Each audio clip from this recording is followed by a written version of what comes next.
इस वक्त हमारे साथ डीसीपी ट्रैफिक गणेश प्रसाद साहा मौजूद हैं। सर, सबसे पहली बात तो ये कि अब 28 तारीख बिल्कुल पास है, ट्रैफिक पूरी तरीके से मुस्तैद, पूरी तैयारियां आप लोग के एंड में हो गई? देखिए, आप देख रहे होंगे कुछ दिन पहले से ही यहाँ की ट्रैफिक ड्यूटियाँ 24 घंटे चल रही है और ये जो ट्विन टावर के सामने वाला जो एरिया है उसको प्रतिबंधित किया गया है। ये एहतियातन प्रतिबंधित है और ये जो सेम डे जब ब्लास्ट होगा तो इसमें जो जितने भी इसके जोड़ने वाले सड़क हैं उनको रोका जाएगा, बैरिकेटिंग लगाई जाएगी और हम लोगों ने एक विस्तृत डाइवर्जन प्लान बनाया है कि इस तरफ जो भी गाड़ियाँ वो गाड़ियाँ नहीं आ सके। इस बात का भी ध्यान रखा गया है कि आसपास के लोग को कहीं अगर जाना हो, क्योंकि ये जो एक सूचना मिल रही है कि उस दिन परीक्षा का भी दिन है, 1 या 2 एग्जाम है, तो उसमें ये भी ध्यान रखा जाए कि स्टूडेंट को कोई समस्या ना हो। एक जो सूचना मिली है अभी यहाँ के रेसिडेंट्स RWH की टीम ने हमसे मिली थी, वो कह रहे हैं कि 400 से 450 गाड़ियों को पार्क कराना है। उस पर भी हम स्टडी कर रहे हैं, शाम तक उसको फाइनल कर लिया जाएगा कि उसकी गाड़ियों को कहाँ पार्क कराना है। और एक्सप्रेसवे को रोकने की बात हो, चाहे वो बैरिकेटिंग लगाने की बात हो या डाइवर्जन की बात हो, जो भी हमारा ट्रैफिक प्लान होगा 1-2 दिन पहले हम सोशल मीडिया में शेयर करेंगे। हम लोगों ने हेल्पलाइन नंबर जारी किया है कि किसी को भी किसी तरह की सूचना हो, इसमें आप भी शामिल हैं, तुरंत हेल्पलाइन नंबर से ले लेंगे। वो लगातार गूगल पे देखते रहेगा और आप जब एक्सप्रेसवे की बात करते हैं तो एक्सप्रेसवे में STMS लगा हुआ, वहाँ कैमरे लगे हुए हैं, तो कैमरे से भी मॉनिटर किया जाएगा और कोशिश ये की जाएगी कि सेफ्टी का पूरा ध्यान रखा जाए, साथ में लोगों को असुविधा ना हो और जितने भी लोग आसपास रहते हैं अगर उन्हें कोई डाउट हो तो उनको तुरंत इसकी जानकारी दी जाए। ये शायद एक प्लान दिख रहा है यहाँ पर, ये जो रेड कलर से आउटलाइन किया है, ये पूरा एरिया सैनिटाइज रखेंगे, इस पे एंट्रीज। देखिए, ये जो गूगल मैप आपने दिखाया है, ये गूगल मैप अध्ययन के तौर पे रखा गया है, इसको पूरी तरह मान लेना सही नहीं होगा।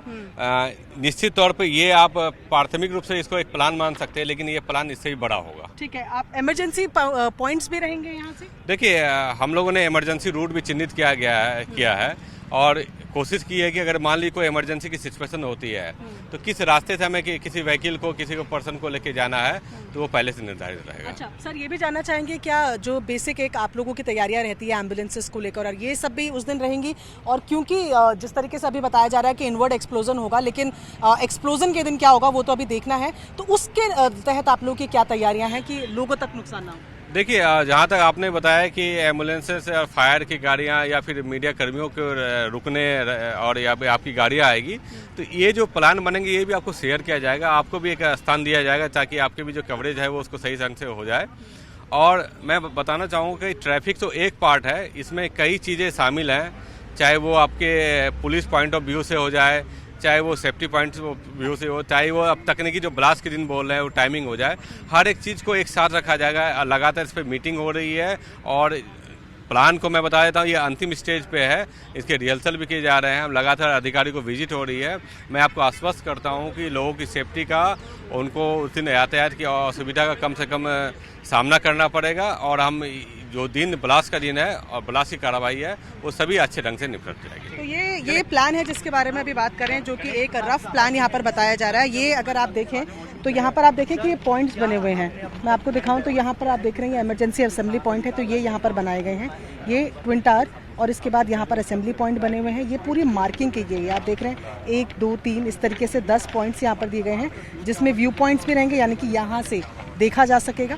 ये जाहिर तौर पर मीडिया के लिए अभी तक बताया जा रहा है। ये इमरजेंसी असेंबली पॉइंट रहेगा, यानी कि अगर कुछ इमरजेंसी होती है तो ऐसे में यहाँ पर खड़े रहा जा सकता है। और इसी तरीके से अलग अलग तरीके के, देखिए ये ब्लास्टिंग होना है, यहाँ ब्लास्ट होना है, कहाँ तक पूरा इस एरिया को चिन्हित किया गया है, सैनिटाइज किया जाएगा, ये पूरा एरिया को बंद रखा जाएगा। फिलहाल ये प्रीलिमिनरी प्लान है और जाहिर तौर पर यही फाइनल प्लान भी होगा, लेकिन तैयारियों के लेवल से अगर आप देखें तो इमरजेंसी सर्विसेज इस पॉइंट पर रहेंगी। यहाँ आप देख रहे हैं ये असेंबली पॉइंट बनाया गया है और ये व्यू पॉइंट भी है। इसके अलावा कहीं पर भी जो है आप देखें कि बाकी और किसी तरीके की जो तैयारियां हैं वो यहाँ पर ये एक ले लेवल का आपको दिखा रहे हैं, ये किस तरीके की मोटे तौर पर आपको दिखा रहे हैं कि क्या तैयारियां रहने वाली हैं। और यही तैयारियां जो है ट्रैफिक बता रही हैं कि ये अब अंतिम रूप पे है, ऑफिसर्स की मीटिंग हो रही है, तमाम चीज़ें हो रही हैं। इसके बाद यही अंतिम रूप में लोगों के सामने जाएगा और 1-2 दिन पहले ही जानकारी सबसे शेयर कर दी जाएगी कि क्या रूट रहने वाला है, क्या कौन सा रास्ता ब्लॉक रहने वाला है, कितनी देर पहले तक ब्लॉक रहने वाला है, इस सब की जानकारी 1-2 दिन पहले ही साझा की जाएगी। नोएडा का ट्विन टावर 28 तारीख को गिरने को तैयार है। क्या पूरी तैयारियां हैं, क्या है, उस पर बात करने के लिए उत्कर्ष मेहता जी हमारे साथ हैं। सर, सबसे पहला सवाल तो ये कि पहले डेट्स पोस्टपोन होती गई हैं, अब 28 तारीख की डेट है। बफर टाइम भी हालांकि मिला हुआ है, लेकिन लग रहा है कि 28 को ही होगा। नहीं, लग नहीं रहा है, 28 को ही होना है, 2:30 बजे शार्प वो होना है। There is no reason from our end कि ये किधर होल्ड हो सकता है। फिर हमको अभी तो आइडिया नहीं है, बिकॉज एक टेक्निकल ग्राउंड था कि भाई हम उसको शायद रेडी ना कर पाए। That is why Noida authority has requested for that time. Weather ने हमको सपोर्ट किया है। सो राइट फ्रॉम 13 तारीख से लेके कल तक ये लोग, हमारा जो पूरा टीम था 46 लोगों की, जो ये एक्सप्लोजिव चार्ज कर रहे थे, सुबह 7 से शाम को 7, 12 घंटे कंटिन्यूसली काम कर चुके हैं। और कल का दिन था जब हमने कंप्लीट चार्जिंग पूरी हो चुकी है। आज जो काम हो रहा है वो फ्लोर टू फ्लोर कनेक्ट हो रहे हैं। That's not a big job, floor to floor connections. जो मेन काम था, जहां एक्सप्लोजिव डिप्लॉय करने थे, जो भी 9640 होल में, वो हो चुके हैं। और अभी फ्लोर टू फ्लोर कनेक्ट कर रहे हैं। फाइनल चेक होगा, दो दिन ये एक्टिविटी चलेगी। और फिर संडे को ये वापस सुबह 7 बजे से 12 बजे तक फाइनल चेक होगा, एक पॉइंट्स का। पूरे 9640 होल चेक किए जाएंगे। एंड देन फाइनल कनेक्शन 12 बजे के बाद from the first column to the point off button, वो फाइनल कनेक्शन होगा। जब भी completely police has confirmed and cleared that everything is evacuated, then only that final connection will happen. अच्छा sir, ये समझना चाहेंगे, अभी कवर्ड भी हमें नजर आ रहा है, क्योंकि ये शायद देश में दूसरी बार और दिल्ली एनसीआर में तो पहली बार इस तरीके का कोई डेमोलिशन सब लोग देखेंगे। तो ये क्या प्रोसीजर रहता है, ये व्हाइट एंड ब्लैक कपड़ों से क्या क्या कवर किया गया है? पहली बात, आप सब लोग को आपके मीडिया के जरिए बताना, व्हाइट और ब्लैक में कोई फर्क नहीं है। बेसिकली द क्वांटम इतना था कि कोई एक वेंडर उसको डिलीवर नहीं कर पा रहा था, जो हमको शॉर्टेस्ट पीरियड में चाहिए था। और तकरीबन 120 किलोमीटर लंबा कपड़ा आया है साइट पे। सो ये देने के लिए किसी की, मैन्युफैक्चरिंग के लिए किसी की कैपेसिटी नहीं थी, ताकि हमको, इसलिए हमको 2 या 3 वेंडर्स से हमने कपड़े खरीदे। फिर जिसके बाद जो कलर था, इसमें ये कोई नहीं है, हमको थिकनेस से मतलब है। It is to be thick, जो हमको 130 GSM से लेके 500 GSM ग्राम्स पर मीटर, हम लोग इसको टेक्निकली बोलते हैं, वो हमको जो टेक्निकली चाहिए था, that is important for us rather than the colour. वो ग्रीन कलर भी होगा तो भी चलेगा। क्या यूज है सर इस? ये दिस इज बेसिकली, ये जब ये एक्सप्लोजिव फटेंगे तो वो डेब्रिस को वो स्प्रेड करेगा, और वो कंटेन करने के लिए ये कपड़े को रैप, पहले जहाँ एक्सप्लोजिव लगा है उसको भी रैप किया गया है। उसके बाद हर फ्लोर पे बाहर से रैप किया गया है। सो ये 3-4 लेयर्स ऑफ प्रोटेक्शन है, ताकि डेब्रिस उड़ के बाहर ना आवे। और इतना इनफ कवरेज हो चुका है कि इसको बाहर आना अभी हमारे हिसाब से नामुमकिन है। शायद एक तुक्का इधर उधर निकल जाए तो ठीक है, बट वी मेड श्योर कि वो होना नहीं चाहिए। एक भी तुक्का बाहर नहीं आएगा, except dust, nothing else will come out. That's how we have made it.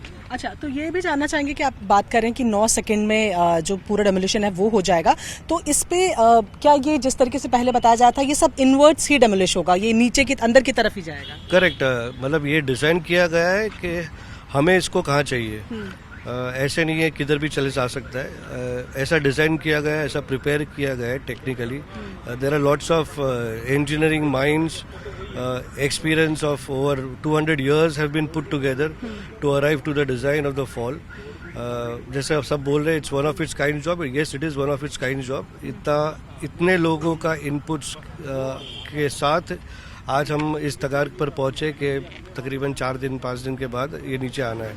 और ये हम अपने कंट्रोल से नीचे लाएंगे, ये अपने हिसाब से नीचे नहीं आने वाला। हमको जैसे चाहिए वैसे हमने उसको डिज़ाइन किया है, ताकि जहाँ चाहिए आगे की तरफ, थोड़ा रोड तरफ, थोड़ा ATS के तरफ, जैसे हमने प्लान किया वैसे वो नीचे आएगा। ठीक है। डस्ट एक का आपने बताया कि डस्ट के लिए आपने ये भी कवरेज की है, और हम देख रहे हैं वहाँ जो सुपरटेक का टावर है उस पर भी एक कपड़ा लगा हुआ है। डस्ट इज़ वन थिंग जिसका that has been taken care of, but vibration, जब इतने बड़े टावर गिरेंगे तो वाइब्रेशन भी होगी, उसके लिए क्या इंतजाम?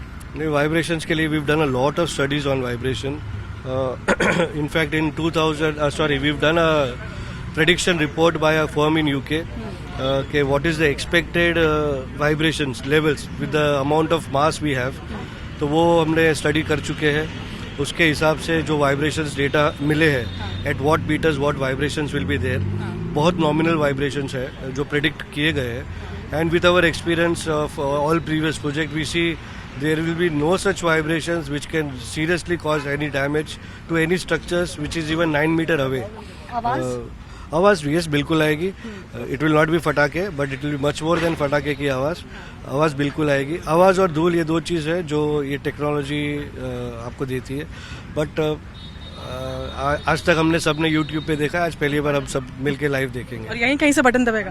हाँ, it's I think so it is this footpath के बीच में, उसके पीछे से वो बटन दबने वाला है. चलिए, तो यहीं जहाँ फिलहाल हम खड़े हैं इसके आसपास से ही थोड़ा आगे से बटन दबेगा जिसमें 9 सेकंड में ये जो दोनों टावर आप देख रहे हैं ये 9 सेकंड के अंदर ये टावर नीचे होंगे, इनको डिमोलिश किया जाएगा. इनवर्ट्स गिरेंगे यानी अंदर की तरफ गिरेंगे, बाहर की तरफ नहीं गिरेंगे. जितना मलबा इससे गिरेगा अभी अंदाज़ा लगाया जा रहा है कि उसे साफ करने में तकरीबन 3 महीने का समय लग सकता है. आवाज़ ज़ोरदार होगी, वाइब्रेशन को कम से कम करने की कोशिश भी यहाँ की गई है.